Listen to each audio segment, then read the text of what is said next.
Dumako naman tayo sa balitang sports.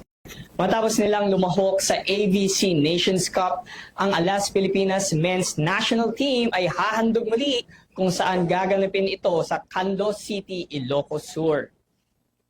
Hahandog muli ang national team para sa Siemens V-League kung saang iba't ibang bansa ang mga makakatapat nito.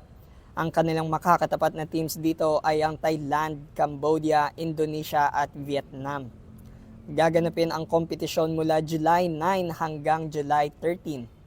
Ang magiging kampiyon ay makakatanggap ng $13,000 habang ang first runner-up naman ay $12,000 at ang bronze medal naman ay $11,000.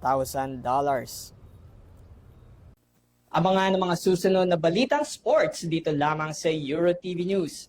Muli ako si Kyle Basa. Balik sa inyo, Henry, Vanessa at Mia.